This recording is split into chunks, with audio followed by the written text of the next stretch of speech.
This is Shin Chiho, a boy who accidentally unleashed his hidden magical powers while busy dreaming about girls. And luckily for him, it turns out that his magical abilities activate only through physical contact with them. Eventually, our boy learns that he actually grows stronger the more he touches, allowing him to unlock his true powers. But before he gained his magical powers, Shin was always bullied by girls throughout his entire 12 years at school for playing Roblox. Then one day, he finally broke out of his introvert shell, allowing him to muster up some courage to confess his love to the most popular girl at school. After all, there's only a couple weeks left before everyone heads out to university, so what could go wrong? Plus, he's been arming himself with listening to the Top G over and over, and he watched some videos on how to use some Riz, so he's ready to destroy. Unfortunately, just as he's about to confess, his moment to shine gets interrupted as his #1 bully decides to talk to her at the same time. But you know what? Our boy had it coming. Since his desired method of confessing was through using a letter, so in no way is he some kind of alpha male like Harambe. Nonetheless, with his bully appearing at the worst time, Shin tries to play hide and seek to avoid her, since he's absolutely terrified of her. But hiding underneath some desks in plain sight didn't go according to plan, so she ends up finding him in an instant. It's revealed that her name is Ju Hong, and she was able to torment the boy for 12 years. But she does him a favor this time, snatching his beta love letter from him right in front of everyone else. To make matters worse, she slaps him hard as he tries to take it back, but personally, I wouldn't let that slide. The fiery demon then insults our soy boy, calling him a dweeb, but his longtime crush, Back Lin, steps in. However, Hong ignores Lin since she's a menace from another mother, ready to expose our soy boy to the world. Luckily, Hong gets interrupted in the middle of trying to expose Shin by 2 underclassmen, as they barge in looking sus. And sus indeed they were, as they come charging through with eggs and flour in hand, with Hong as the intended target. Unfortunately, like an iron teammate, the girls totally whiff without AIM Labs practice, so Shin gets the brunt end of all things. It was at this moment he regretted his life decisions, since he could be playing blocks fruits or front lines right now instead. But at least his crush was worried about him, and he also about to triangulate some of her beauties at work, even if it were for just mere seconds. Now let's fast forward a couple months after high school graduation. With Shin being Asian, he gets unlucky, as there's no such thing as summer break, since he has to go study every day and every night no matter what. There's no escaping the inevitable, as there's always some Asian kid somewhere around the world better than you in what you're doing. But there is one good thing about staying in school, and that's when the girls all stay the same age but you grow older. In Shin's case, he gains the ability to see the prime ages or even the peak of beauty, so he says it's not too bad. Suddenly, out of nowhere, Shin receives another slap in the face after watching classmates accidentally drop some books. After looking up, he discovers it's actually Hong, and she only slapped him just to get his attention, while also telling the girls he's been looking at undies. Now imagine finally leaving high school and you end up having to spend another year with the person you hate the most, since that's probably Shin right now. On the bright side, Shin gets highly motivated to study at the sight of Hong, just so he could finally live freely, just like my farts. And so Shin trudges bravely on, hoping for one day to finally get a break in life. After finally making it home, Shin's day gets even worse, as no one will clean his toilet now, due to his mom leaving to attend the World Sorcerers Forum. So now he has to do even more work after a tiring day, but like a true single mom's kid, he tries his hardest to finish all his chores. As he cleans and tidies up the shrine, midnight hits, causing him to take a quick nap, but napping at this time ain't napping at all. And so he falls fast asleep, but then his body starts glowing with him still in front of the shrine. But it's revealed our boy is busy taking out his frustrations inside his own dreams, busy dreaming about sussy things, since he's unable to complete them in real life. Regardless, bro is the total opposite in his dreams, as he chads up spreading the banana trees to multiple girls, causing the mystical power to glow even more. It's almost as if he's getting stronger the more he destroys in his dream, so hopefully he stops being a soy boy. The next day, Shin heads back to school, but he starts complaining about having some kind of toothache.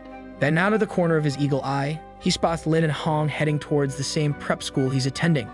It turns out that these two are actually best friends, and Lin is just here to accompany her friend as she was able to get into a top university. Nevertheless, Shin decides to just avoid all contact with the two, so he tries his hardest to walk on while staring at the ground. However, as he passes by Hong, a visible handprint appears on his face, almost looking like he just got freshly smacked. Then, out of nowhere, Lin calls Shin's name wanting to say hello, so she asks if he's heading straight to the prep center. We then discover that our boy is such a soy boy that he was actually trying to walk the opposite way the entire time just to avoid the two. And so he turns around to walk with them, due to Lin being so nice and welcoming. Unfortunately, he trips over a rock and proceeds to fall on top of his childhood crush. Under normal circumstances, this could totally be super romantic, but Hong with her honks is busy watching the entire ordeal unfold. Now, for the first time ever, he's almost able to succeed in getting as close to Lin as possible in real life, compared to his sussy dreams at night. With just his day beginning, his unfortunate luck leads to him getting Bruce Lee from the back, while Hong simultaneously calls him a super sussy baka. After finally getting thrown off Lin, Han decides to continue with a barrage of attacks, while screaming if he did it on purpose. As such, Shin braces for impact as he watches Hong wind up a massive hit, gunning straight for his face, just like the good old times. And so Hong whacks him with absolute force that could send her straight to the championships of the slap fighting series. But then, as she makes contact with his face, a bright flash begins to illuminate the entire area. Shin is then sent flying to the ground, while Hong starts to yell that she's feeling like she's getting shocked from somewhere. With Lin wide-eyed and Hong fixated to her hands, our boy decides to just sit there, wondering why he didn't feel anything from the impact of Hong's slap. A few moments later, Hong's twin dragons passively activates, so she starts wondering what the heck is happening to her, as she's never felt something so peculiar before. With the trio still absolutely confused, all Hong can do is wonder what kind of magic Shin is hiding in his backpack, hoping that this is just some kind of prank bro. But, unfortunately for her, our boy still has no clue that he accidentally unleashed some mystical powers within him after taking a nap by his shrine at home. Thus, the girls decide to leave him alone, with Hong still absolutely furious at him, wondering what kind of trick he played on her. Eventually, it dawned on Shin that maybe he actually leveled up for always getting beat up so often, just like in those anime he watches often. Fast forward the next day, he goes back to school like nothing ever happened, since it's totally normal to just ignore everything. Meanwhile, Hong begins to look unusually mysterious, and she even turns down an invitation from her friends to go clubbing. Upon eavesdropping on Hong, Shin gets surprised as he starts praying that she actually gets sick, just so he could have some peaceful time to himself. But speak of the devil, she ends up texting him, ordering her to finish mopping and to afterwards buy her groceries using his own hard-earned money. Of course, our soy boy complies, but Shin notices something unusual, as she added a banana tree wrapper at the end of her usual list. After cleaning, he goes on with his duty to Hong, but he starts thinking to himself who the boyfriend could be, since he hasn't really seen her spending time with a boy. Regardless, he swiftly buys everything on her list and proceeds to meet her at a nearby playground, but today he plans to man up. He then hikes himself up on his way to find her, as he wants to put a stop to her always taking advantage of him, since now it's affecting his ability to buy riot points. However, after finally finding her, Shin discovers Hong hiding in a corner, totally out of her usual self. No matter though, as our boy finally becomes a man, telling her to actually pay him back this time since he needs to buy some skins. With Hong unresponsive, Shin continues on his rant, telling her that from now on he's done being her delivery boy. Suddenly, she interrupts him by jumping on him like a zombie, pinning him to the wall. After taking a closer look at her face, Shin finds out that she's sweating profusely, almost as if she can't hold something in. She then abruptly kisses him, totally catching Shin by surprise as she continues to latch onto him like a leech. Nonetheless, Hong reveals that ever since she made contact with him, she's had this weird feeling she couldn't get rid of, as she could only think of him the entire time. So now she's taken the matter into her own hands, as Hong cannot stop herself from ganking Shin over and over, almost as if her mind and body have been taken over. But then, just as Hong was about to escalate the event into overdrive, another bright flash illuminates the playground right after she accidentally hit him in the face. Shortly after, Hong's hand that made contact with Shin's face starts to glow, but she also feels even more attracted to Shin after the light explosion. With her hand now glowing, she starts making Shin attack her exposed Egyptian pyramids, as she wants the show to already get rolling. So for the first time ever, our boy gets to visit the realm of manhood, as she orders him to keep on attacking not just the pyramids, but also the catacombs below. Eventually, Shin watches on as the bully's pants go flying off into the sky, so he starts tearing up, unable to believe that this is actually happening. She then hands Shin a wrapper to cover up the battering ram he will be using to siege her catacombs, but he's dumbfounded on how to use it, as he's never even held a girl's hand before today. With Hong impatiently waiting for him, she starts insulting him and ends up snatching it from him, claiming that she'll do it for him as she can't wait any longer. Now realizing that this isn't just a prank bro, Shin freezes up as he's stunned in awe, due to him watching Hong putting her hair up aggressively, since that's when we know she's actually serious. A flashback then occurs back to when the two were still in high school, where we discover that Hong had a wide array of boys interested in her. However, she turned down everybody, including the most intimidating jocks from other schools, as her and Lin were on a different level as the undisputed queens. But now that same Hong has honks an open display for Shin as she tries her hardest to put on the defensive wrapper before Shin changes his soy boy mind. Eventually, she's able to properly apply the defensive wrapper on the battering ram, so she instantly mounts on the driver's seat, not wanting to let the golden opportunity pass. However, Hong finally realized why she had to retake math class, as her measurement skills were not up to par. This time, she misjudged the size of the ram, causing the catacombs to struggle. But a little bit of struggle can be instantly fixed with some grease, so naturally, Hong's infrastructure allowed the fix to apply instantly. So she starts watering the soil of Shin's banana plantation. Suddenly, two boys from school passing by starts noticing some noise coming from the playground, but the deep invasion of Hong is still ongoing. So the two Randys begin to investigate the surroundings, wondering if there's actually someone nearby. With the boys inching closer by the second, Hong and Shin decide to reconvene their invasion for the next day, as they don't want to get caught in plain sight. And so our boy heads home, somehow managing to not explode at all during the attacks, so he's happy although quite confused on what just happened. Upon arriving at home still flustered, he tries to smack himself awake, thinking that maybe this is all just a dream, but he finds himself still stuck in reality. With his mom still away at the World Sorcerers Forum, he goes to finish up his chores, only to find the altar at the shrine room glowing, with one of the 7 panels fully lit up. He then catches himself looking at a mirror, but he instantly recoils away, after being shocked at the sight of a glowing handprint on his face. As such, he swiftly hurries to the nearby clinic, but he discovers that no one else can see the handprint except himself. Shin then gets frustrated as he goes around attempting to show off the glowing handprint on his face, but no one can see it, causing them to think he might be going crazy. With no one able to understand what's exactly wrong with him, he starts thinking that maybe it is him, maybe he is going crazy. With it finally dawning on Shin that he could be the problem, he allows himself to get admitted in just so they could do a routine checkup on him. And so he lays on his bed awaiting to do some tests so they can get to the bottom of his problem. But for now, they assume it's related to stress due to his university entrance exam coming up soon. Luckily for Shin, his stay and all the tests will be free of charge, as the doc knows his mom, who apparently has helped multiple people within the community, so she's well known. With him resting, Shin feels uneasy at the thought of not being able to do his duty, so he decides to look for a nearby nurse so he can ask if he can sort things out first. And so he whips open the curtain, only to find the one on duty to be his type in terms of body preferences. With him staring at some rice cakes for a very long time, she eventually turns, but Shin is able to avoid getting caught since he plays a lot of stalker games.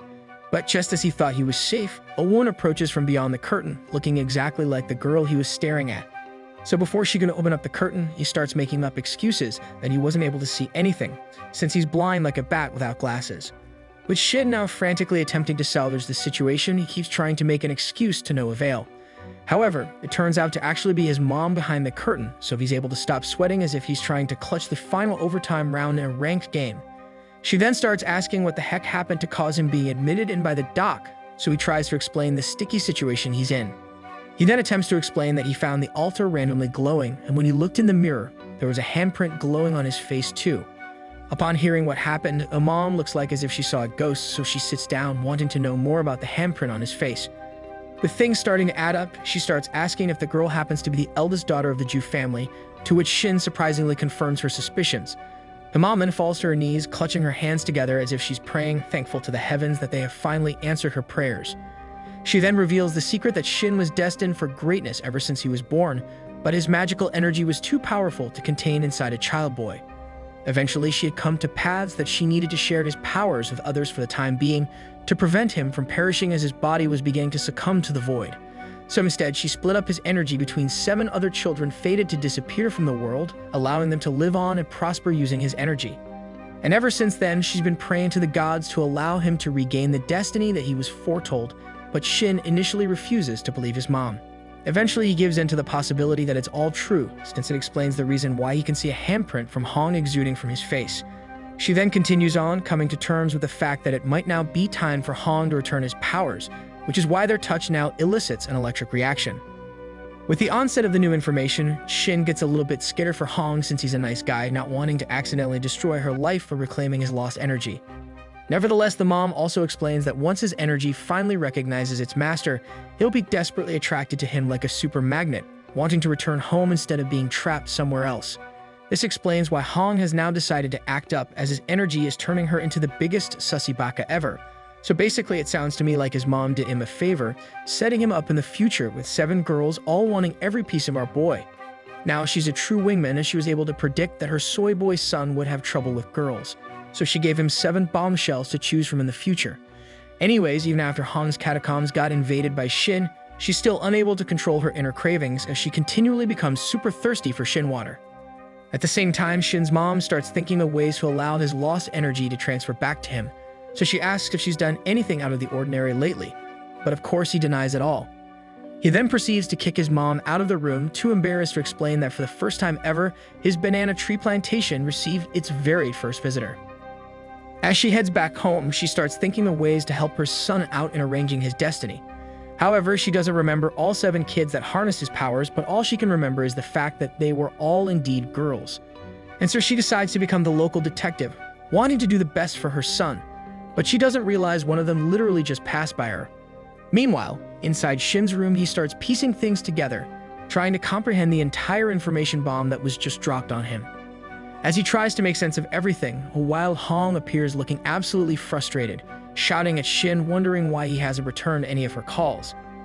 She then sits down while our boy is busy thinking if this is the crazy girlfriend he reads about on anime, since how could Hong even find out where he is?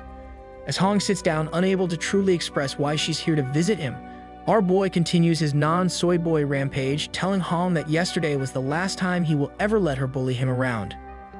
And so he gets up, commanding the fiery redhead to go find someone else to take advantage of, since he isn't going to buy any more wrappers for anyone else. Hong then looks on shocked, unable to believe that Shin actually walked out on her, but the entire time she's only been trying to hint she wants an appointment for an attack into the catacombs. However, Shin finally became a man after telling Hong that she can't bully him anymore, so he left to the nearest bathroom. He is then shocked that he was finally able to tell her off, since our soy boy has been tormented by her for over 10 years. So now he's free from his bully, but I think he forgot he has to unlock his energy lost within her. As he ponders on what to do next, the door suddenly burst open, with Hong leading the charge into the bathroom, sending Shin flying off. After she shouts his name, our boy instinctively makes excuses and blames it on his meds, so in an instant he returned to his soy boy form. But the turntables turn, and she quickly runs over to him to apologize, so she mutters the words "I'm sorry" for the first time ever. As such, our boy is super confused, as he's still too dumb to put 2 and 2 together, after forgetting he smashed her rice cakes the day before. With Shin still stuck on the floor, she ends up cosplaying the Canadian Royal Mounted Police and proceeds to use her knowledge of science to create friction. After creating some friction, she hops off and gets herself stuck in a very sussy position, explaining that ever since yesterday, she has felt some super weird energy stuck within her. Upon hearing Hong stumble on her words trying to explain what she's feeling, it finally dawned on our boy that it's actually his powers and energy taking over her, making her such a mess. So now we finally remember that Hong is one of the girls he needs to retrieve his lost energy from, or else she will continue being a big sussy baka. And so, like a true Sigma male, he orders her to slap him in the face, so now she thinks he's the sussy baka. After initially hesitating due to not wanting to inflict any damage on his face, she channels her inner championship slapping tournament vibes and goes for it. And as she sends her hand flying straight into him, she anxiously tells him to not get mad, as he's the one that told her to do it. After slapping the heck out of him, nothing happens, and Shin even got to feel the wrath of her attack, so he tells her to try the other side. This time, she decides to channel her inner Jackie Chan, causing her hand to glow as she aims for the other side. With her hand glowing and now a handprint glowing on his face as well, surely this must be the way for her to relieve whatever energy is stuck within her. However, she fooled us all like it's an April Fool's joke, since she went to grab his banana tree plantation instead of making contact with his face. So now she's taken the matter into her own hands again, and due to her being thirsty, she grabbed the Slurpee flavor Shin and went to town. She then starts explaining herself, saying that it was as if her body moved on her own, so she starts blaming his face instead, as she continues to be the royal Slurpee expert. With Shin not knowing what to do, he just sits there and lets the entire event unfold, watching Hong try her hardest to spill his honey tea. The event then escalates as Hong proceeds to let the battering ram enter her city catacombs, but she knows there's no protective wrapper on the siege equipment today. Regardless, she proceeds to continue on with her attack, as she's the one that forces in the siege equipment inside her city walls. Eventually, Shin decides that it's his turn to command the attack deep inside the city of Hong, as she can't let her do everything herself. Meanwhile, another patient quickly dashes to the bathroom, since he's an old man with a small bladder. However, he asks for help from a nearby nurse as he can't believe the bathroom door is unlocked, and that should not be the norm. Inside the door, Hong rides on into the mountain climax, unable to believe she's actually going through with everything, but like my Valorant teammates, all they shout is go and overheat. Back outside the door, the woman tells the old man that she's unable to find the keys, so she asks if she can use the one downstairs instead. However, the man tells her they need to open this one, since there could be someone inside that needs urgent help and they can't unlock the door. The woman then makes a face, realizing that the old bro has a point, so she quickly starts knocking on the door, asking if anyone is stuck inside. Truth be told, there is indeed someone stuck inside, but it's Hong, who just got startled alongside Shin, since these two are absolute menaces. Upon hearing the commotion outside, Hong freezes like it's the mannequin challenge all over again, since she can't have what happened the night before at the playground. However, Shin transformed into the Street Fighter Shin, so he springs into action, making Hong feel better as she thought everything would now be over. Now, like a true Chad, he tells her that he will help get both of them to the finish line, as the race isn't over, so they can't leave the arena yet. So now she gets even more flustered, as she never expected the soy boy to be turned super masculine for once, so her fountain starts leaking abruptly. Outside the door, the woman is called a locksmith, while the old man was able to find a random engineer, so the door will soon break open. However, the two lovebirds have no care in the world as they continue chugging on, but let's just say Hong's door has been broken long ago. Eventually, Shin can't handle operating his machine, so he makes an oofsy face, realizing his machine is about to spill all over, and that would be a disaster without proper protection.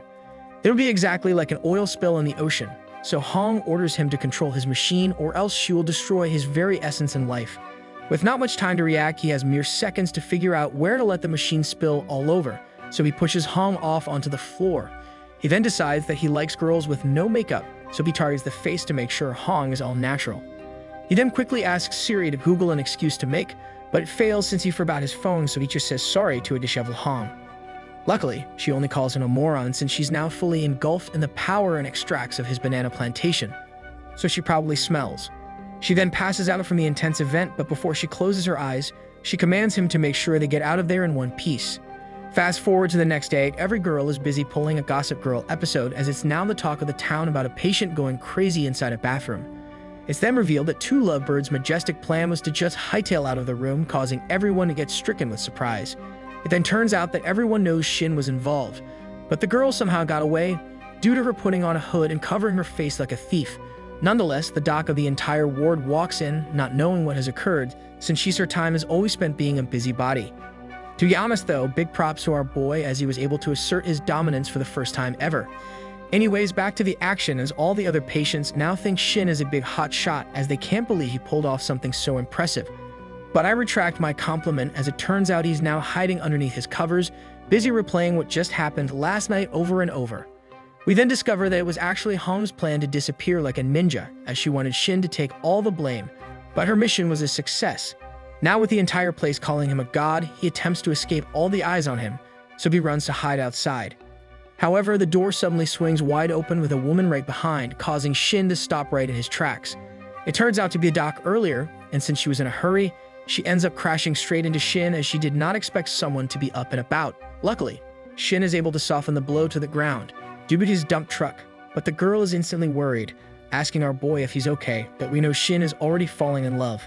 But then, unknowingly, his hand starts glowing after the impact with her, so now another challenger has entered the fray.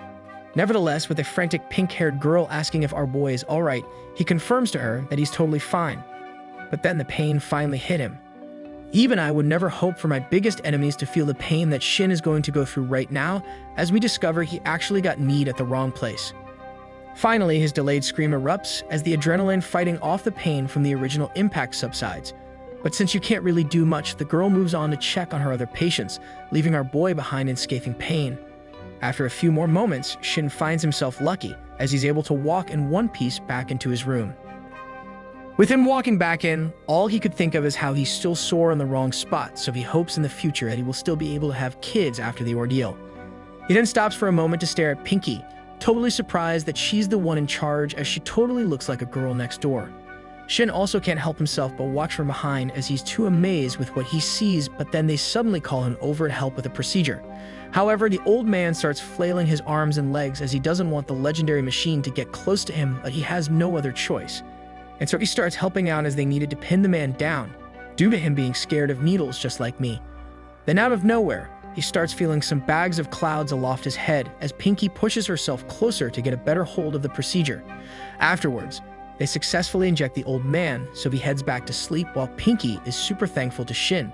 So she asks if she can get him tea for being so helpful. With him luckily finding number 2 by accident, he runs to hide it from her and proceeds to call his wizards from Waverly Place mother to alert her of the sudden discovery. Upon further investigation, he discovers her name to be Yan Jiwon, and apparently his mom knows her dad as she's the only daughter of the man that owns the only hardware store in town. Hopefully the dad isn't a multi-talented man, as the only famous hardware people these moms know is Johnny from the hub. Regardless, his mom confirms that she did indeed give away the smallest portion of his energy to her when she was young to save her from embarrassment, so it's time for him to reclaim his destiny. However, as he watches from afar, he realizes Pinky loves to be super clumsy, especially since she keeps ending up in super compromising positions. With Shin almost being swayed by her poses, he ends up snapping back to reality when his hand glows again, only to realize he needs to figure out the original source of his glowing mark. So now he needs to figure out what part fits perfectly with his glowing mark on his hand, as there should be a matching side from Jiwon, causing our boy to start daydreaming once again. Now since our boy is still a soy boy without his powers, he's quick to use his brain to go overdrive in his sussy backup fantasies. Unfortunately, that isn't the real world, so he swiftly attempts to raise his IQ levels over level 9,000, allowing him to realize that the posterior maximus must be the key to everything. And so he plans his method of attack carefully in his big brain, as he thinks he can just walk up to her and conquer like he has the power to stop time. But then he realizes he's just a weak sussy baka, not capable of doing anything bad, as he's actually a really good boy, so he sits there frustrated trying to figure out alternative paths. After a few more moments of deliberate thinking, Shin comes up with his final approach and decides to land on airway twin dragons instead of the posterior maximus. But of course, Shin is all talk and no game, which is a good thing, as he isn't that down bad compared to some people I've seen on the internet. With both his hands now glowing, he realizes he's in deep trouble, as there's no way he can do anything to figure out a solution, as he can't just randomly go up to her and activate the power of touch. Honestly though, why don't Shin just ask for an examination, if you guys know what I mean? Wink wink. Anyways, Jiwon is a workaholic, so she literally spends all her time at work, and now she has no extra clothes to change into after pulling off another 24-hour shift. Unluckily for her, Jiwon's only downtime for the next 16 hours gets interrupted, as it's already time for the next patient to walk in. And lo and behold, the next patient is the heart-throb sensation Shin, but it looks like he has a massive headache once sitting down. With Jiwon unable to figure out what's actually wrong with Shin, as all his results come back perfectly fine, she feels uneasy, as this is the first case she has not instantly figured out what the culprit could be. Upon realizing that Shin now also has a headache, she quickly gets up super worried about him, as it could be a case of simp overload. Suddenly, Jiwon decides to take the detour down Sussy Street, as she straight up asks if Shin has any problems erecting his banana tree plantation. Taken by surprise, our boy instantly gets flustered and instinctively reacts by covering up his battering ram. Jiwon then reveals to him that if he had trouble setting off a rocket ship, then his headache is related to the meds they recently given him, but he's totally fine in that department. As such, it turns out that my earlier request is about to come true without our boy even asking for it. Almost as if he's lucky enough to win the lottery with how things are going. With Jiwon getting ready to do another examination to make sure things are perfectly fine, Shin gets another good look at the grand prize, so he starts thinking to himself that the girl next door is actually pretty cute. Of course, Shin is unable to stare away from Jiwon's bakery, as her dad is apparently a baker, because Jiwon got that nice set of buns. It's so nice that he almost fell over from being hypnotized by the glazed buns. Luckily, Jiwon saves the day with her finally ready to continue the test. But the turntables turn as she instantly pulls off his leg armor, exposing the battering ram hidden behind, so even I got startled with what she just did. It then turns out that Jiwon is actually the Sigma male in this supposed relationship, as the exam is to make sure he's able to get his volcano up and running to become Mount Vesuvius. I never knew there was such a thing as a banana tree plantation examination, but in this anime world, Doc Pinky is about to throw Shin's world upside down. As such, she orders him to relax, as she needs to make sure everything is fine and dandy, or else there's going to be a huge problem with the side effects of the meds. Shortly after, she begins by applying some kind of weird gel to the Minecraft nether, and then she whipped out some kind of advanced contraption that automatically shakes. Clearly, the machine is not meant for shaking milkshakes, rather it's meant to be intense enough to allow the banana tree to mature to its full potential without her having to do it herself manually. With Ju-won feeling a little bit awkward due to the two being the same age, she decides to look away while the machine does its thing, but Shin is trying to hold on to his dear life, not wanting to erupt. After checking the screen to her left, she realizes that there's actually nothing wrong so far, so she starts thinking something worse could be happening to our boy. As such, she asks Shin if he can even feel her hands right now on the battering ram, but he's dumbfounded by the question, as what kind of man would not feel the grip of a gorilla? As he struggles, a light bulb appears on top of his head as he realizes he could actually take advantage of the situation. And so he does, telling Ju-won that he actually can't feel anything, just like my thighs when I sit on the toilet for far too long. Now super worried that Shin can't feel anything, she tries even harder to find spots that will allow him to feel her full force, so she starts searching deep down in the dark. And by dark, I mean the battering ram, as Shin the genius is trying his hardest to endure the constant attacks from Ju-won. Suddenly, Ju-won gets startled by Shin as he starts erupting like a volcano with lava spurting everywhere with no lid on top. It was at this very moment he realized he screwed up, as this is now part of his most embarrassing timeline, but at least he could say it was worth it all. Shin basically risked his jingle just so he could feel the dingle, and it wasn't even Christmas yet. Anyways, moments later, Ju-won leaves the room as she's super satisfied that nothing is actually wrong with Shin, so she leaves him behind ready to take care of the next person in line. After experiencing the explosion, Shin gets up, and through the help of the post-banana tree sage-like clarity, he realizes that with Hong he knew instantly what part he had to match since it glowed on her as well. So now it finally dawned on our sussy Baka what he needs to do to complete his mission, and one of requirements is him to stop getting distracted. Elsewhere, Ju-won is busy trying to find more spare clothes in her office, but her attempts are futile as she's totally out. But the crazy thing is that she didn't care she had expired milk splatter on her face. Nevertheless, as she swaps into her night shift clothes, we finally discover that the mysterious glowing spot is actually located on her double twin dragons. However, as she's busy swapping armors for the upcoming shift, she gets ganked by a mysterious man in her office calling her name. The mysterious man is revealed to be none other than Soy Boy Master 9000 Shin, as he's busy telling her that his machine has stopped working and gone limp like some sami noodles. He then continues on by gaslighting her, telling her that it's actually her fault, so she needs to take responsibility to make sure his machine is up and running again. As such, she agrees with his controversial take with no hesitation at all, so she asks if there's anything she can do to help. Then, out of nowhere, Shin actually had the gall to whip out the battering ram and tells Ju-won that it's time for the siege of her walls. Now, instead of heading straight towards her inner walls, he actually decides to not penetrate the walls with his battering ram, as he does not want to be cancelled like Balenciaga. In the end, Ju-won actually goes through the entire siege as planned, but Shin the transformed demon erupted the volcano once again. With lava now spilling on top of her shoes, Ju-won turns around and asks if everything now feels alright, wondering if that took care of everything our boy needed. However, it turns out that Shin is not finished yet, as he asks her it's okay for him to have one final action, as he still needs to envelope the legendary twin dragons. Upon Shin reaching out to complete his final task, Ju-won suddenly finds herself laying at home, wondering to herself if everything was actually just a dream. With her still sweating from the crazy encounter, she quickly gets up from bed and logs on YouTube to make sure Dream from Minecraft was still around. Meanwhile, Shin is busy walking around the clinic feeling more stressed out, as he figured out the glowing matching area is a forbidden place he would never force his way into. Shin needs to figure out how to release the energy from them ASAP, as he does not want to continue living life like Sneeko the soy boy. Meanwhile, Ju-won wonders the walls flustered, as she tries her best to figure out who the heck was the mysterious man in her dream that just barged in and activated his rockets full throttle to send her flying into space. However, due to the intensity of the dream, the only thing she can remember is his devious smile and the same uniform that everyone wears at her work. Suddenly, our boy is able to intercept the humble bearer of the pyramids of Giza, asking Ju-won if she's on the way to work. Without answering his question, she instantly places her hand on his face in an attempt to see if he could be the culprit from within her dreams. She then sighs and begins to shake her head, as she must be mistaken, although his smile and uniform are an exact match with the man from her dream, but Shin apparently looks too much like a loser to be one. With Ju-won acting all out of character, her weird reactions leave our boy hanging, causing Shin to be furiously curious to what the heck she's doing, as she won't reveal the reasons behind her actions, so he accidentally squishes to check the basket down below.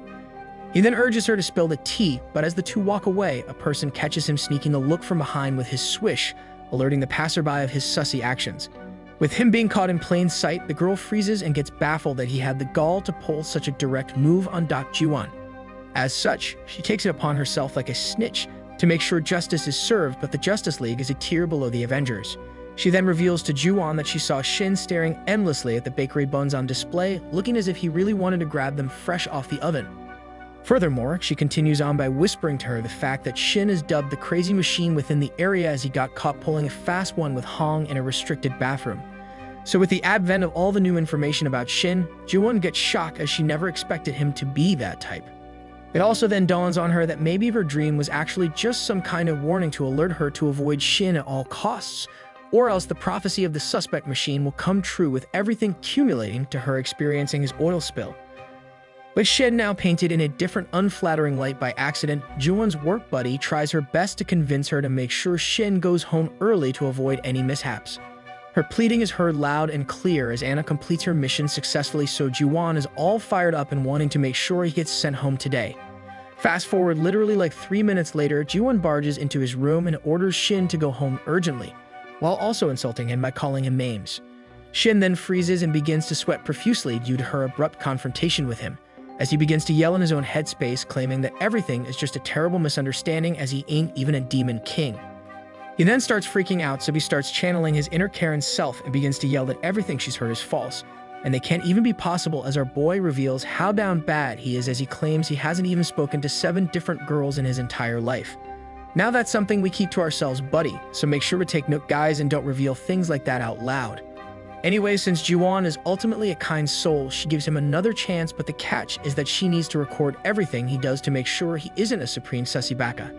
However, out of nowhere, the two get interrupted in their debacle as a man walks in backwards, shouting for everyone to get back whilst he holds on to someone in front of him. It's then revealed that the guy is actually mentally crazy, as he screams he needs and wants a spaceship ASAP delivered to him so he can escape this lowly planet. Ju-won then attempts to quickly interfere, but the guy has no idea that there's 2 people behind him, so Shin is forced to stop her in her tracks to make sure the man doesn't get startled. As Shin stops her from attempting any foolish moves, they accidentally checkmate each other by accidentally falling underneath the bed. With the two being distracted by the crazy man in the room, Ju-won falls on top of Shin, causing his hands to move on his own. Now, the #1 rule in regards to ancient pyramids is to never disturb the piece and to leave it untouched. However, Shin has done the opposite today. So now he's the one that ultimately gets flustered, but he refuses to move over instantly, causing Ju-won to finally realize what the heck is happening. She then looks down in disbelief at Shin, but we can't really fault our boy as it's basically like clouds falling on top of him. Regardless, Ju-won decides to instinctively whip out her phone and record the disturbance and begins to yell at him, claiming that Shin was not able to help himself.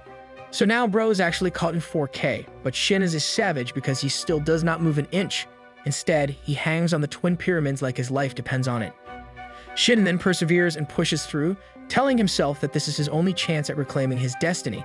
So he decides to risk it all and hopes for the best, as he still has Roblox at home waiting for him if all else fails. However, the turntables turn as he quickly switches away from his plan and proceeds to ask Ju-won what the plan is to take down the crazy man. Ju-won then reveals that her plan is to actually just stick the defensive weapon she keeps with her at all times in his back, so that should quickly do the trick. As such, Shin puts on a brave act and tells her to get ready to zap the man when he successfully distracts him. Right before Shin initiates his plan of being the bait, Ju-won tells him that if this is his attempt to change the subject, then it won't work. But then Shin chads up and tells her she can call the po-po, or they can actually try to save the person right now, and after that, she can toss him out, but first they need to save her. He continues on his act of bravery by ordering her to make sure she doesn't miss her shot, as he still has a lot left to live for. Shortly after, Shin pops out from underneath the bed like a ninja, trying his best to calm down the man and to distract him. Now that our boy has his attention, his plan is to slowly back away and move into a corner opposite of where Ju-won will pop out to give her the best chance at succeeding. But then Ju-won ruins the entire plan by popping out right after him, and she ends up yelling at the man to stop wanting to make a deal with him. We then discover that the true brave one is Ju-won, and she offers to swap place with Terry and to take her instead, claiming that she's more valuable because she's the head honcho of the area. However, she falls frantically to the ground as she realizes that her taser is missing from her pocket, so it's totally obvious that she put all her knowledge points in gaining her degree. Anyways, the man decides he's had enough with all the shenanigans going on, so he starts yelling and ends up charging straight towards Ju-won. Unfortunately, her reaction time is slower than an iron player, so she just watches and stands there doing nothing, but our hero yells at her to move. With her still frozen looking like she has to keep in a major fart, Shin musters up some of his powers and instantly dodge rolls towards Ju-won in an attempt to save her. Now our boy must be super lucky as Ju-won accidentally turns when he dodge rolls into her, causing Shin's hand to land on the twin pyramids of Giza, causing a blinding light to erupt inside the room. It was at this moment he actually risked it all and it worked, as he ends up rolling a 99 out of 100 on his lucky scale. Now if you guys actually think about it, Shin's mom is actually the best wingman of all time, as she knew one day her own son will come to reclaim every single ounce of his lost energy. So now Shin has made contact with the powers coming from Hong and Ju-won, causing 2 full panels to bright up at his home shrine. Meanwhile, back in the action, Shin actually ends up taking a direct blow from the crazy man, causing him to actually get injured. However, the man stops attacking and begins staring into the sky, busy wondering what the heck he's feeling after the bright flash of energy.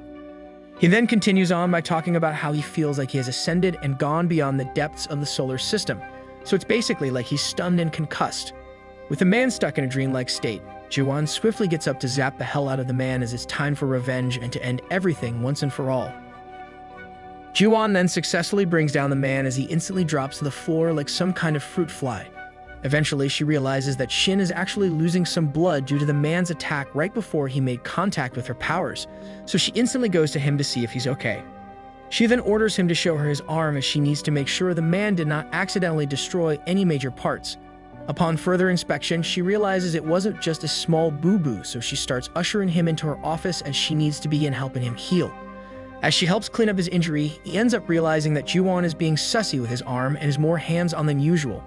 It then turns out that Ju-won is surprised at herself, as it seems like her body is involuntarily moving by itself, as if it has its own separate mind. She then starts shaking as she attempts to hurry up and finish disinfecting him, as she discovers some kind of heat wave pulsing through her veins.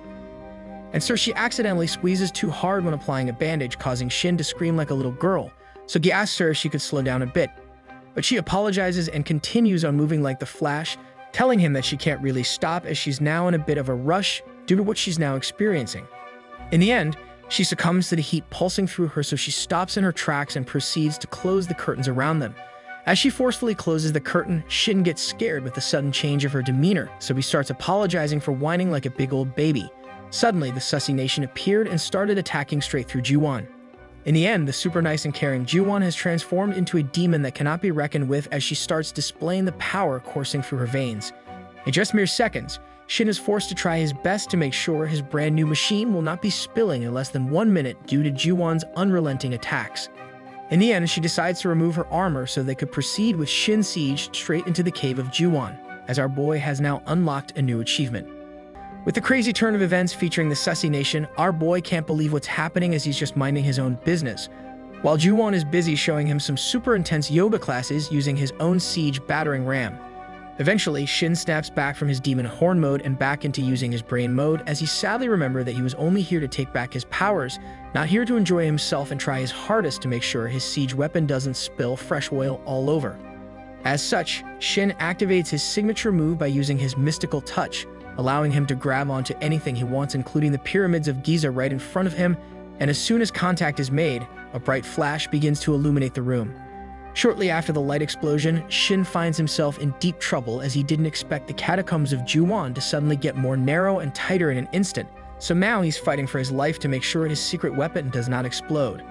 Regardless, Ju-won goes into overdrive and activates her interplay offlane Braun James to send the game into overtime, as she begins to take over the entire court, while our boy is busy trying to make sure he can breathe and survive on defense. Unfortunately, he gets blocked by Anthony Davis, so his weapon explodes before Ju-won wants him to, causing her to order him to stay down, as he broke rule number 1 of rice cake smashing without having a sheet to cover the cake. But then it turns out that Ju-won has bribed the referee, so she starts up game number 2 of the playoffs by forcing him to start again, as she expertly reactivates his basketballs. Now that Shin has already used his secret diamond sword once, he's left shocked as he can't believe Ju-won was secretly hiding her multiple awakened mythical fruits from Roblox. It then turns out that the reason why she's such an expert, even though this is her first time rice cake destroying, is due to the fact the nurse from earlier taught her how to use her dough fruit to conquer any dragon fruit or venom fruit users. Luckily for Ju-won, she's super successful in her attack, as not just any person could pull off what she's doing right now, as they need to be properly equipped with natural gifts or else they'll fall too short to succeed. Regardless, we take a quick break from the Sussy Nation attacking, as Ju-won stops for a moment to let him know that he's the only one and first ever to see this very wholesome side of her. Of course, Shin responds by saying he's the luckiest man alive, as Juwon is busy still trying to squeeze out all the banana milk from his banana tree plantation due to her wanting round 2 of the playoffs. Eventually, our boy succumbs to the powers of Juwon once again, so she instantly gets sad upon hearing from Shin that his machine is having trouble keeping all the oil within, so it might blow up like a volcano very soon. However, he stops Juwon from continuing as he decides to be a gentleman this time, so he turns the sussy table by becoming the one on attack as he lets her play defense the rest of the way through. Now that Shin is the one taking over the court using his supreme knowledge and powers coursing through his veins, his defender begins to shake uncontrollably as if she's being hit by an earthquake with magnitude 69. Regardless, he decides to activate his finishing attack by using explosion milk jutsu, but he accidentally goes overboard, causing his target to pass out from the sheer force of a battering ram spilling within the catacombs. As such, he's forced to wait for Juwon to regain consciousness, which takes a while as all energy has been seeped out of her. After the entire ordeal and upon Juwon waking up, the two put back on the righteous armors, but our boy realizes that his hands both stopped glowing and lost its print mark. Confused as to what happened, he continues to stare at his hands in disbelief, waiting for the "it's just a prank bro" moment to occur, but it never did. However, as he tries his best to figure out what happened, he looks in the mirror flabbergasted as the mysterious glow on his face is still there, whilst Juwon is busy spying on him like pervy sage. As Juwon continues to sneakily spy on the boy she lost all control with during their duel, she starts wondering what the heck happened to her to cause her to be so attracted to him, since she finds him looking absolutely bang average like a vendor hot dog.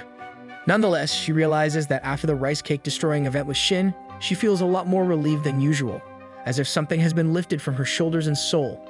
Anyways, shortly after, Shin comes to get Juwon to let her know that he's already all healed up and ready to leave, as they cleared him good to go after some nice stress relieving. As such, Pinky starts feeling flustered as she listens to Shin say his goodbyes, but her heart starts pounding, so she knows that Destiny is trying to tell her to make a Stacy move. And so Juwon pulls the most Stacy move of all by asking if she could borrow his phone real quick, where she ends up putting her own number into his contact list like a true Sigma female. As she hands back the phone to him, she shyly looks to the side while all blushed up like a tomato, hinting to our boy he could contact her at any time as her parents are never home. Unfortunately for her, Shin returns back to his boneheaded normal self, so he starts to think that Juwon is feeling pity for him as no one ever visited him while he was out cold, not truly realizing she wants to be a rice cake call away. As such, she leaves the room full of joy and happiness due to her actually being able to hand out her number to Shin, but our boy feels super defeated in thinking that Juwon has labeled him as a super sussy loser. Nonetheless, she happily waves goodbye and reminds Shin that he's no longer a patient here, so feel free to contact her anytime as no one will be home. But our boy is too busy distracted by her beauty to remember anything she said. And so he leaves on his journey back home, still unable to figure out what happened even though he knew he needed to match his glowing prince with her. But our boy is dumber than Nendo from Seiki. Eventually, it dawns on our lower than average IQ main character that he has successfully completed his mission of attempting to regain his powers from Juwon, although he still has no idea how. Regardless, upon arriving back home, he gets greeted with a surprise sight of multiple people waiting in some kind of line in front of his house. So Shin speeds through the line into his house, where even more people are waiting in line for an unknown reason, so the people get angry at him for seemingly skipping the entire line, but he's able to calm them down after explaining he lives there. Shortly after, he runs and finds the best girl in the series so far, his mom, who warmly welcomes him while sitting in front of their shrine. At first, he quickly questions her if every single one is here to collect their loans, but his mom gets insulted at the thought, so she reveals they are all actually her customers wanting their fortune done. She then whips out her phone and showcases her on the front page of the news, so Best Mommy explains how ever since she attended the World Sorcerer Forum, good fortune has been bestowed upon her. With all the brand new and unlimited customers lining up for her, she starts dancing and begins to embrace Shin like a true bear mom, super excited that they are gaining money hand over fist like Bill Gates whenever a new Windows appears. Regardless, now that they are rich, Best Mommy hands over a brand new platinum credit card for Shin to use on his tuition or even Roblox and Valorant bundle skins. After handing him an unlimited source of money glitch, she tells Shin that she's going to head out to grab some milk from the groceries, but then as soon as she disappeared, he finds a secret note hiding behind the card. Upon further investigation, we discover that Best Mommy is literally the #1 girl of all time, as she wants her own son to find a girl at the nearby university that goes by the name of Yi. And so he follows his mom's best wishes in searching for this mysterious girl, as literally anyone can be named Yi, including my boy Ken Yi East. But this is a tall task ahead of him, as there's so many people still bustling around university even during nighttime, as the school is currently having a campus festival to celebrate studying. Luckily for our boy, he instantly runs into a bunch of girls cosplaying a bunny, Nezuko, and a cat, all trying to convince him to join their fashion design club. He then starts to panic and get flustered with so many people running around, as he always wanted to take the next step to join university, but he got bogged down trying to be a pro gamer, so now he's just a pro loser. However, fortune favors the simps, as his childhood crush shows up in very fitting attire, looking beautiful as always, but Lin startles our soon-to-be Chad again, as he has forgotten that this is the very school both him and Lin wanted to attend. She then explains the reason why she's in such a festive uniform, as her classmates wanted her to show off her beauty to highlight the fact that they are majoring in fashion design. But in reality, the real thing she's majoring in is simp capturing magic, as she effortlessly highlights the best aspects of her, causing our boy to start having a nosebleed just like in all anime. And within just a few minutes of entering the campus, Shin has already forgotten the reason why he's here in the first place, as the goddess of beauty has distracted him off the path of being not a sussy baka. Lin then takes our boy to his dream state, as she swiftly decides to take his arm so the two could spend some time together catching up. It then turns out that Lin is using our boy as a guinea pig to test if their brand new dessert waffles would be worth selling, but Shin doesn't know how to eat a waffle with ice cream. As such, she takes the fork away from him and proceeds to try and feed him, but our boy gets stun-locked harder than a noob spamming one ability over and over, unable to believe his luck. Unfortunately, Shin gets sent crashing back to reality after tasting Lin's ice cream waffles, as it turns out the food tastes so bad he might actually start projectile puking. But since he's an ultra simp for his childhood crush, he actually ends up finishing the entire thing, as Lin joyfully watches him eat it all, as he can't bring himself to be a real one and tell the truth. Now that Lin is super excited that our boy has liked the first dessert, Shin gets even more shocked upon learning that she has made even more types of desserts for him to try. Fast forward to Shin having to go to the bathroom after devouring everything Lin made for him, we discover that he doesn't regret anything at all, as it felt like it was a dream date with Lin. Nevertheless, his stomach disagrees with him and forces him to start evacuating everything he just ate, so upon opening a door, he ends up finding a girl sitting down on the ground.